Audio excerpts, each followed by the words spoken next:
Supreme ಕೋರ್ಟಲ್ಲಿ ಏನು bail cancel ಆಯ್ತಾರೆ sir, ಯಾಕೆ ಇನ್ನೂ ಬೇಲ್ಗೆ ಅಪ್ಲೈ ಮಾಡಿಲ್ಲ? ಅದು ಏನಾದ್ರು ಬೇಲ್ ಸಿಗಲ್ಲ ಅಂತ ಹೇಳ್ಬಿಟ್ಟು ಏನಾದ್ರು ಅಪ್ಲೈ ಮಾಡಿಲ್ಲ? ಯಾವ ರೀತಿ? ಇಲ್ಲ, ಇದು ಟೆಕ್ನಿಕಲ್ ಗ್ರೌಂಡ್ ಮೇಲೆ ಮಾನ್ಯ ಹೈಕೋರ್ಟು ಬೇಲನ್ನು ಕೊಟ್ಟಿತ್ತು. ಈಗ ಸುಪ್ರೀಂ ಕೋರ್ಟ್ ಏನಾಗಿದೆ, ಮೆರಿಟ್ಸ್ ಮೇಲೆ ಡಿಸೈಡ್ ಮಾಡಿ ಅದನ್ನು ಡಿಸ್ಮಿಸ್ ಮಾಡಿದೆ, ಅಂದರೆ ರಿಜೆಕ್ಟ್ ಮಾಡಿದೆ. ಸೊ ಆದ್ದರಿಂದ ಅವರು ತಿರ್ಗಾ ಅಲ್ಲಿ ಸರೆಂಡರ್ ಆಗಿಬಿಟ್ಟು ಈಗ ತಿರ್ಗಾ ಜೈಲಲ್ಲಿದ್ದಾರೆ. ಸೊ ಈಗ ಒಂದು ಆಪ್ಷನ್ ಯಾವುದು ಲೆಫ್ಟ್ ಔಟ್ ಆಪ್ಷನ್ ಏನಿದೆ, ಆರ್ಟಿಕಲ್ 137 ಪ್ರಕಾರ ರಿವ್ಯೂ ಪಿಟಿಷನ್ನ ಹಾಕ್ಬೋದು. ಅಂದರೆ ಸೇಮ್ ಅದೇ ನ್ಯಾಯಾಧೀಶರ ಮುಂದೆ ಅದು ತಿರ್ಗಾ ರಿವ್ಯೂ ಮಾಡಿ ತಿರ್ಗಾ ನೋಡಿ ಅಂತ ಹೇಳ್ಬಿಟ್ಟು ಹಾಕ್ಬೋದು.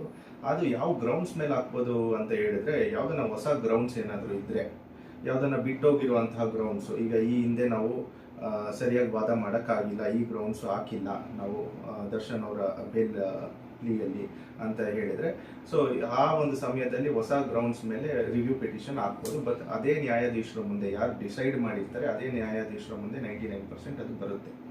ಸೊ ಆದ್ದರಿಂದ ಅದು ರಿಜೆಕ್ಟ್ ಆಗೋ ಚಾನ್ಸಸ್ ಜಾಸ್ತಿ ಇರೋದ್ರಿಂದ ಅದ್ರ ಬಗ್ಗೆ ಯಾರು ತಲೆ ಕೆಡಿಸ್ಕೊಂಡಿಲ್ಲ ಅಂತ ಕಾಣುತ್ತೆ. ಸೊ ನೆಕ್ಸ್ಟ್ ಪ್ರೊಸೀಜರ್ ಇವ್ರಿಗೆ ಏನು ಉಳಿದಿದೆ ಅಂತ ಹೇಳಿದ್ರೆ ಟ್ರಯಲ್.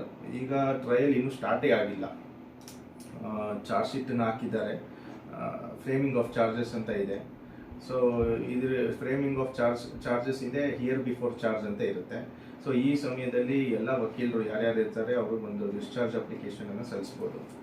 ಡಿಸ್ಚಾರ್ಜ್ ಅಪ್ಲಿಕೇಶನ್ ಸಲ್ಲಿಸಿದ್ರೆ ಅಂದರೆ ಟ್ರಯಲ್ ಏನಿದೆ ಮುಂದೆ ಏನು ಬರುತ್ತೆ ಟ್ರಯಲ್ಲು, ಆ ಟ್ರಯಲಲ್ಲಿ ಸಫಿಷಿಯೆಂಟ್ ವಿಟ್ನೆಸಸ್ಸು ಮತ್ತು ಈ ಕೇಸು ಜಾಸ್ತಿ ಸ್ಟ್ರಾಂಗ್ ಇಲ್ಲ, ಸೊ ನಾವು ಇದನ್ನು ಡಿಸ್ಚಾರ್ಜ್ ಮಾಡ್ಬೋದು. ಡಿಸ್ಚಾರ್ಜ್ ಅಪ್ಲಿಕೇಶನ್ ಹಾಕಿ ಡಿಸ್ಚಾರ್ಜ್ ಅಪ್ಲಿಕೇಶನ್ ಮೂಲಕ ಡಿಸ್ಚಾರ್ಜ್ ಮಾಡ್ಬೋದು. This is not a fit case to examine ಅಂತ ಹೇಳ್ಬಿಟ್ಟು ಅವರು ಬೇಕಾದ್ರೆ ಡಿಸ್ಚಾರ್ಜ್ ಅಪ್ಲಿಕೇಶನನ್ನು ಸಲ್ಲಿಸ್ಬೋದು ಕೋರ್ಟಿಗೆ. ಅದಕ್ಕೆ ಸರ್ಕಾರದ ಪರವಾಗಿ ಅಬ್ಜೆಕ್ಷನನ್ನು ಸಲ್ಲಿಸ್ತಾರೆ, ಆಮೇಲೆ ಆರ್ಗ್ಯುಮೆಂಟ್ಸ್ ಆಗುತ್ತೆ.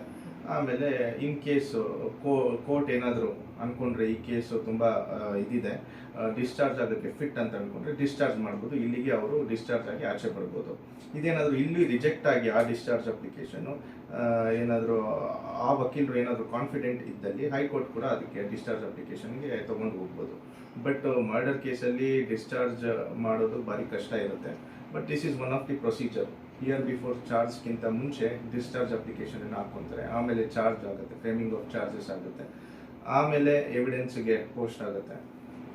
ಎಷ್ಟು ವಿಟ್ನೆಸ್ಗಳಿದ್ದಾರೆ, 238 ವಿಟ್ನೆಸ್ಗಳಿದ್ದಾರೆ ಅಂತ ಅನಿಸುತ್ತೆ. ಸೊ ಅಷ್ಟು ವಿಟ್ನೆಸ್ಗಳನ್ನು ಎಕ್ಸಾಮಿನೇಷನ್ ಮಾಡ್ತಾರೆ. ಫಸ್ಟು ಚೀಫ್ ಎಕ್ಸಾಮಿನೇಷನ್ ಆಗುತ್ತೆ, ಆಮೇಲೆ ಡಿಫೆನ್ಸ್ ಸೈಡಿಂದ ಕ್ರಾಸ್ ಎಕ್ಸಾಮಿನೇಷನ್ ಆಗುತ್ತೆ, ಆಮೇಲೆ 313 ಸ್ಟೇಟ್ಮೆಂಟ್ ಆಗುತ್ತೆ, ಆಮೇಲೆ ಅದ್ರ ಮೇಲೆ ಒಂದು ಆರ್ಗ್ಯುಮೆಂಟ್ ಆಗುತ್ತೆ, ಆಮೇಲೆ ಜಡ್ಜ್ಮೆಂಟ್ ಆಗುತ್ತೆ. ಸೊ ಇವಿಷ್ಟು ನಡೆಯೋದಕ್ಕೆ it will take very long process. At least minimum 1 ರಿಂದ 1.5 ವರ್ಷ ಆದರೂ ಆಗುತ್ತೆ. ಯಾಕಂದರೆ ನಮ್ಮ ಹತ್ರ ಇರುವಂಥ ಕೇಸಸ್ ಇನ್ನೂ ಚಾರ್ಜೇ ಆಗಿಲ್ಲ, ಯಾವುದೂ 3-4 ವರ್ಷ ಆಗಿದೆ. ಸೊ ಇನ್ನೂ ಚಾರ್ಜ್ ಕೂಡ ಆಗಿಲ್ಲ ಅದರಲ್ಲಿ. ಸೊ ಈ ಕೇಸಲ್ಲಿ 1 ರಿಂದ 1.5 ವರ್ಷ ಎಷ್ಟೇ ಸ್ಪೀಡಾಗಿ ಮಾಡಿದ್ರೂ ಆಗುತ್ತೆ. ಸೊ ಈಗ ಬೇಲ್ಗೆ ಇರುವಂತಹ ಆಪರ್ಚುನಿಟಿ ಏನಪ್ಪ ಅಂತ ಹೇಳಿದ್ರೆ, ಇವರು once the examination of the material witness, ಅಂದರೆ ಯಾರ್ಯಾರು ಮೇನ್ ವಿಟ್ನೆಸಸ್ ಇರ್ತಾರೆ, ಐ ವಿಟ್ನೆಸ್ ಆಗಿರಲಿ ಅಥವಾ ಪ್ರಮುಖವಾದ ವಿಟ್ನೆಸ್ ಯಾರು ಇರ್ತಾರೆ ಅವ್ರದ್ದು ಎಕ್ಸಾಮಿನೇಷನ್ ಇನ್ ಚೀಫ್ ಮತ್ತು ಕ್ರಾಸ್ ಎಕ್ಸಾಮಿನೇಷನ್ ಆದಮೇಲೆ, ಆ ಕ್ರಾಸ್ ಎಕ್ಸಾಮಿನೇಷನಲ್ಲಿ ಏನಾದರೂ ಇವರು ಆರೋಪಿಗಳ ಪರವಾಗಿ ಏನಾದರೂ ಅವರು ಹೇಳಿದ್ರೆ ಅಥವಾ ಸಾಕ್ಷಿಗಳು ಪ್ರತಿಕೂಲ ಸಾಕ್ಷಿಯಾಗಿ ಕನ್ವರ್ಟ್ ಆದರೆ ಅದನ್ನು ಒಂದು ಡಿಫೆನ್ಸ್ ಆಗಿ ಇಟ್ಕೊಂಡು ತಿರ್ಗಾ ಬೇಲ್ ಅಪ್ಲಿಕೇಶನನ್ನು ಸಲ್ಲಿಸ್ಬೋದು. ಆವಾಗ ಇವ್ರ ಪರವಾಗಿ ಆರ್ಡರ್ಸ್ ಬರುವಂಥ ಸಾಧ್ಯತೆ ಜಾಸ್ತಿ ಇದೆ. ಈಗ ಬೇಲ್ ವಿಚಾರಕ್ಕೆ ಬಂದರೆ ಸರ್, ಈಗ A1, A2, A3 ಅಂತ ಇರ್ತಾರೆ, ಯಾರಿಗೆ ಬೇಲ್ ಆಗುವಂಥ ಸಾಧ್ಯತೆಗಳು ಕಡಿಮೆ ಇರುತ್ತೆ ಸರ್? ಇಲ್ಲ, ಅದು ಆ ಥರ ಅಲ್ಲ. ಈಗ ಈ ಕೇಸಲ್ಲಿ 17 ಜನ ಆರೋಪಿಗಳಿದ್ದಾರೆ. ಸೊ ಇದು A1, A2, A3 ಅಂತ ಆ ಥರ ಡಿಫ್ರೆನ್ಶಿಯೇಟ್ ಮಾಡೋಕ್ಕಾಗಲ್ಲ. ಸೊ ಎಲ್ರಿಗೂ 302 ಅಲ್ಲಿ ಇನ್ವೋಕ್ ಆಗಿದೆ. ಇಲ್ಲಿ ಒಬ್ಬೊಬ್ಬರು ಪಾರ್ಟ್ ಒಂದೊಂದು ಥರ ಇರುತ್ತೆ. ಒಬ್ಬರದ್ದು ಬರೀ ಕ್ರಿಮಿನಲ್ ಕಾನ್ಸ್ಪಿರಸಿ ಇರುತ್ತೆ 120B.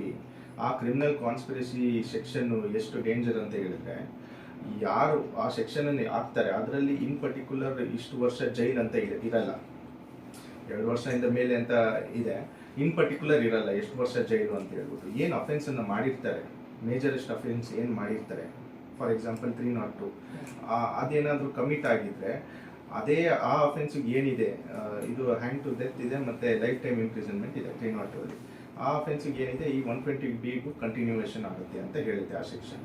ಸೊ ಈ ಥರ ಇರಬೇಕಾದ್ರೆ ಆ A1ಗೆ ಬೇರೆ A2ಗೆ ಬೇರೆ ಅಂತ ಬರಲ್ಲ.